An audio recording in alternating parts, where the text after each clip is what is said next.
Team டின்னர்னா ஒரு 10-20 பேர் ஒண்ணா சாப்பிடுறது தானே. நீங்க ஒரு 6-7 பேர் ஒரே கடையில வாங்கி சாப்பிட்டீங்கன்னா இதெல்லாம் டீம் டின்னரா நம்ம லீட்ஸ் அசிங்கப்படுத்தினது இல்லாம. போடா டேய், வீட்டில் ஏதாவது வேலை இருந்தால் போய் பாடுறா.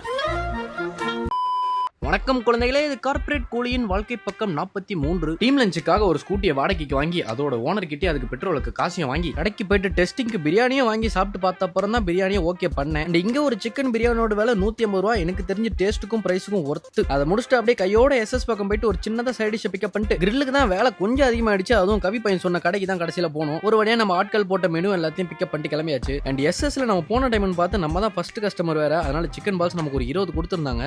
நம்ம பையனுக்கு தெரிஞ்ச கடையில வாங்கின கிரில்லுமே செம்ம டேஸ்டாவே இருந்தது. அண்ட் இந்த மதிய உணவுக்காக நான் ஒரு 2 நாளாவே காத்துக்கிட்டு இருந்தேன். சொன்னா உங்களால நம்ப முடியுமான்றது தெரியல. அதனாலேயே முதல்ல எடுத்த உடனே நமக்கு பிடிச்ச நம்ம பீஸ் தான் சாப்பிட்டேன். தொடர்ந்து அப்படியே அந்த கிரில் பீஸுக்குள்ள மைனஸை வச்சு ரெட் நானு பிளஸ் ஒயிட் நானு தொட்டு சாப்பிடுறேன். அடடா, அந்த போல டேஸ்ட். ஓவரால நம்ம ஆட்கள் வழக்கம் போல உணவு வச்சதுனால நம்ம தான் மிச்சம் மீதி எல்லாத்தையும் சாப்பிட்டு மொத்தமா காலி பண்ணது. ஏன்னா நான் ஒரு டை ஹாட் சாஞ்சி ஃபேன், அதனால ஃபுட் வேஸ்ட் பண்ண சுத்தமா பிடிக்காது. இதெல்லாம் விட ஒரு மாசான விஷயம் என்னன்னா, ஏமா நீ சாப்பிட்ட எலும்பு நீயே எடுத்து பாக்கெட்ல போடுறேன்னு கேட்டா சைனல் எடுத்துட்டு போயிட்டு எங்க வீட்டுல இருக்க நாய்க்கெல்லாம் நான் போட போறேன்னு சொல்லி அவன் கண்ணில் அந்த தேஜஸ் நான் பார்த்தேன். நல்ல உணவை சாப்பிட்டு நடக்காம வந்து உட்காட்டுமே ஃபீல் பண்ணதுக்கு ஈவினிங்கா பார்த்துட்டு வீட்டு சாவி எடுத்துட்டு போயிட்டாங்க. என்ன ஒரு 1 கிலோமீட்டர் நடக்க வச்சிட்டாங்க அப் அண்ட் டவுன். அண்ட் அந்த பிரியாணில இந்த பீஸை சொல்ல மறந்துட்டேன். அது நல்லாவே குக்கா இருந்தது. அந்த பிரியாணியோட சேர்த்து சாப்பிடும்போது செம டேஸ்ட். 150 எனக்கு தெரிஞ்சு ஒர்த்து தான். நீங்களும் போரூர் பக்கம் எப்படா சுத்திட்டு இருந்தீங்கன்னா must try. Towards Porur to Ramachandra பிரிட்ஜுக்கு லெஃப்ட் சைட்ல கீழே இருக்கு. அண்ட் இதுவும் ஒரு பெய்ட் ப்ரொமோஷன் இல்ல, சாப்பிட்டா நல்லா இருந்தது சொன்னேன். ரைட் நம்பளே, அடுத்த வீடியோல பார்ப்போம். போய் பார்த்தீங்கன்னா வண்டி பார்க் பண்ணது 397வது பிளாக்குங்க. பில்லர் பார்த்தீங்கன்னா B3ன்ற பிளாக்குங்க.